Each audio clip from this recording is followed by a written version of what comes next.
Megan is obviously at the center of the mystery in the film. Just talk about her role. Well, Megan, I liked the idea that, well, Megan wanted to draw upon very lonely women, and I think that Megan certainly is no exception. She's somebody who's isolated herself from society and somebody who bears this secret that she's been suffering with for 10 years. And I like the idea that she's never told anybody about what happened to her, but she's just been carrying the weight of this crime that she's committed in her heart, and something that I think that is probably the worst thing that could possibly happen to a woman. I don't have children, so I can't imagine, but I imagine that, well, killing anybody, much less an innocent child, I think that.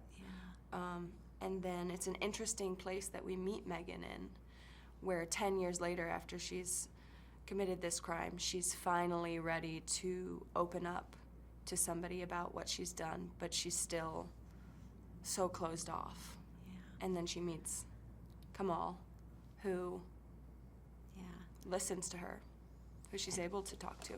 God, this goes by fast. Okay, so Edgar, talk about the mystery and how we're influenced by this unreliable narrator. Yeah. Well, it is a story. It is a movie, filled with misdirection and suspicion.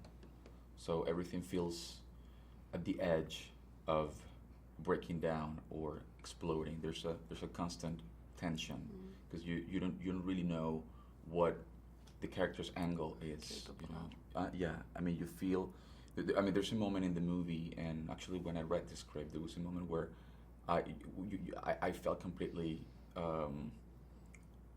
vulnerable and lost because I couldn't figure out what I feel the menace and the threat coming from all angles, and I think that the story is very compelling in conveying that sense of instability. You don't really know what the solid ground is, and that's fascinating. That's what drama is. That's what makes us go to the movies or read stories, because you want to be put in that position where you feel completely puzzled. And in my character specifically, he listens and he observes, so he doesn't give anything away. He's a receptor of these women, especially specifically Megan and Emily and Rachel, played by Emily Blunt. He receives it. He listens, to their conflicts, but and of course it is so interesting that he gets also involved. So everybody crosses lines in this story. So Thank you.